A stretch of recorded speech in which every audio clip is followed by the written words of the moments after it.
Dette er historien om Haderslev Kommune. Vi gør, som vi plejer. Det nytter ikke at gøre tingene anderledes, udvikle og sætte Haderslev i bevægelse. Vi vil derfor fjerne fokus fra at forbedre servicen, kvaliteten og effektiviteten i kommunen.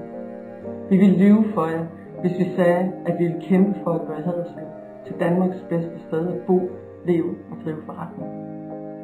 Vi vil i stedet fortsætte med at gøre, som vi altid har gjort. For det ender helt galt, hvis vi skal ændre kurs og finde nye veje.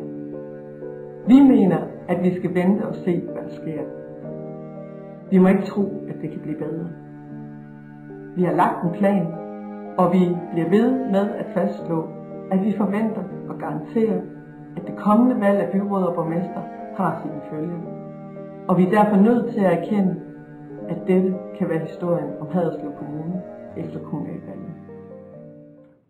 Men du må ikke være i tvivl om, at vi i Venstre mener præcis det modsatte. For dette kan være historien om Haderslev Kommune efter kommunalvalget.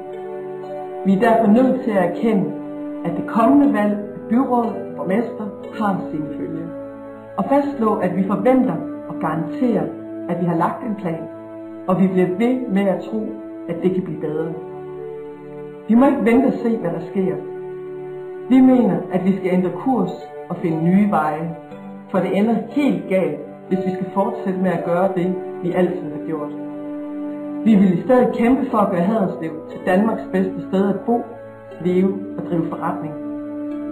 Vi vil lyve for jer, hvis vi sagde, at vi vil fjerne fokus fra at forbedre servicen, kvaliteten og effektiviteten i kommunen. Vi vil derfor gøre tingene anderledes, udvikle og sætte Haderslev i bevægelse. Det nytter ikke, at vi gør, som vi plejer. Dette er historien om Haderslev Kommune. Valget er dit. En stemme på Venstre er en stemme på forandring. Vi vil skabe Danmarks bedste servicekommune. Stem på bevægelse for Haderslev. Stem på en ny borgmester. Stem på Venstre. Lad os i fællesskab omskrive historien om Haderslev Kommune.